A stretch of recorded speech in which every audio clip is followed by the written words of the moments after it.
Not only is security a concern, the Joker raises issues about mental illness. For more, we're joined by Dr. Ziv Cohen. He's the medical director at Principium Psychiatry, LLC, and clinical assistant professor of psychiatry at Cornell Medical College. Doctor, welcome to the show. Hi, great to be here. Great to have you. So the film does spotlight mental health awareness, but it also explores a path for those that may have a mental illness that's not addressed.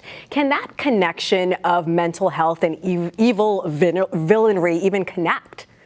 I don't think so. I think that may be an unfortunate aspect of this movie, and I haven't seen it. But if it is drawing a connection between mental illness and mass violence, I think that's unfortunate because the research does indicate that as a whole, people with mental illness are no more violent than anybody else. And in fact, they're more likely to be victimized by violent crime than to perpetrate it.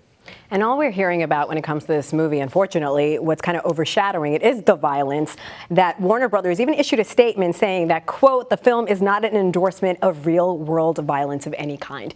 What does that say about us as a society that the studio even has to put out a clarification like that and even say, hey, no costumes when you go see this movie? I think that we've been subject to a lot of mass violence, unfortunately, and it's been ricocheting across the media, and so it's in all of our minds. And when you see something on a television that's far away, and then you later see a movie that may be showing things that are similar, then fact and fiction become a bit blurry. And especially for young people, they may have a less good ability to reality test about those differences. So I think that that's something that we do all have to keep in mind when there are depictions like this in the film. Do you think, Doctor, there is a correlation between violent movies and violence in real life? Sometimes? What I would say about that is that it's, we know throughout history that, for example, books and the written word has inspired people to do all kinds of things for good and for ill. And I see no reason why the situation can't be exactly the same with movies. There are a number of critics slamming this movie, saying it's the glorification of a mentally ill white man, saying this isn't the appropriate time for a movie like this to come out. Do you agree?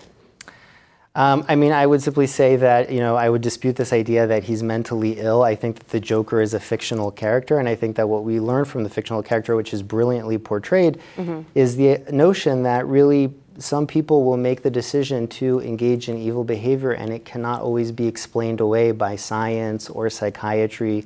That is simply what that person is doing. People can engage in bad behavior. So I think that we'll have to keep in mind that there's a distinction between mental illness and behavior that seems crazy, but in fact doesn't have any basis in mental illness. Do you think a movie like this that has widespread cultural appeal skew perceptions of how mental illness manifests in people's behavior? I do. I think if you talk to the average person, based on the portrayal of mass shootings and the constant discussion about mental health after every time that there's a mass shooting, the average person thinks that the way to prevent mass shootings is to have a way to interdict people with mental health issues, but most mass shooters don't have mental illness, and mental illness only accounts for 1% of gun violence. So I think the association is in people's minds, and that's unfortunate. Should parents be worried about their kids seeing this movie, Doctor? I think that children under a certain age probably shouldn't see the film, and I think that it would make sense for parents, if they're going to allow their kids to see this movie, to talk to them about it and to try to understand how the child is, or how the teenager is perceiving this information, so they can really make sure that they're not taking it in a bad direction. All right, great advice. Dr. Ziv Cohen, thank you for your time tonight. Great to be here. Of course.